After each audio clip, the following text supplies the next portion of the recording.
Guys, I'm Tyson Popplestone, head coach over here at Relaxed Running. And today I wanted to speak specifically to you about the elements of running in field hockey. If you're looking to transform the way you run, like so many of our members have done over the last couple of years, there's a few elements that really need to be focused on. I think in a sport like field hockey, one of the most important things to remember is there's so many elements and so many styles of running that need to be implemented that if you're not hitting them all effectively and hitting them all at a stage which is gradually getting more complex as your fitness levels are required to lift, you're not going to see the levels of improvement that you and your coaches are probably hoping for. So today, I wanted to walk you through 5 practical strategies that you can implement this preseason or even within your season around your own club's training to transform the way you run.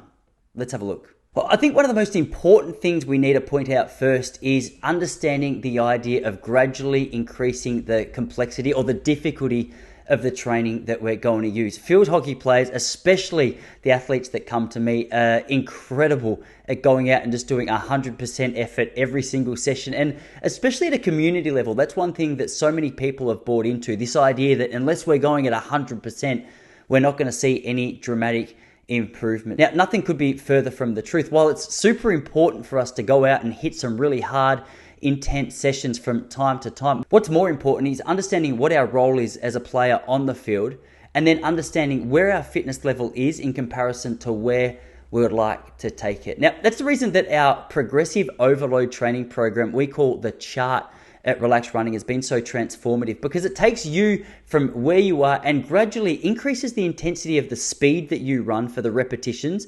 And over the course of a couple of months in the preseason, we decrease the recovery time. So obviously that simulates that hockey fitness really well because you're required to sprint, recover quickly, and go again. So the idea of just going out and hitting it at 100% every single session, it's a quick ticket to injury and performance plateaus because there's only so much time your body can handle that intensity before it needs a break. So that's why we take you as an individual with an understanding of what it is that you're trying to do and where your fitness level is and gradually improve that performance over the course of a couple of months. Now, the beauty is with consistency like that, what you'll notice is that in a couple of months of doing this training, your performance, your recovery is going to be so much higher. And people are going to be amazed, not only at your ability to run faster for longer, but you'll start to appear as though you're just a faster runner on the field based on the fact that your ability to recover is so much higher than the rest. So your core speed is not going to diminish as much as a player who's slightly less fit than you.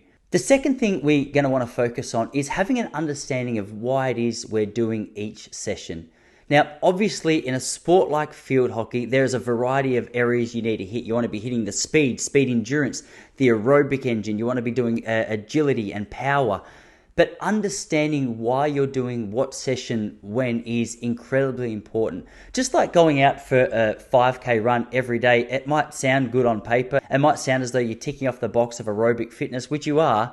It doesn't correlate to a more effective, more efficient performance on game day because the idea of just running around for 5K, it's kind of irrelevant when it comes to a game of field hockey because you're not just required to jog around, you're required to sprint, recover, often like 5, 10, 15 meter bursts. So we've got to understand the plan that we're putting together. So what our coaches have put together is a core training week, which not only ticks off the progressive overload training, which we've just spoken about once or twice a week, we also get a longer, slower run in and a recovery run with a couple of strides. Now, within those sessions, we're obviously implementing speed and agility and power. We want to make sure we're hitting all fitness levels, but don't just go out there and go, all right, well, I trained today, so I guess that's going to make me a better player.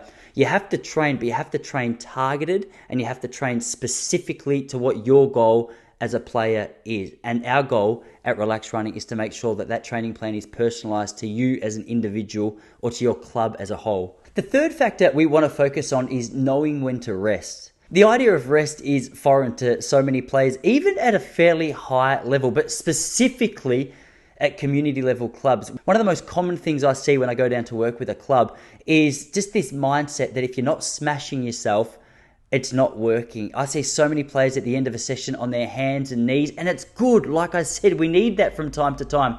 But more importantly is understanding where to place the recovery session. So if you're newer to a sport like field hockey, or if you're newer to the running element of the game, what's important is that you're taking structured rest. Usually we put a rest day or a recovery day after a really intense workout to make sure that the legs are recovered. On those days, we'll do a stretch, we'll do some yoga, we'll get a massage.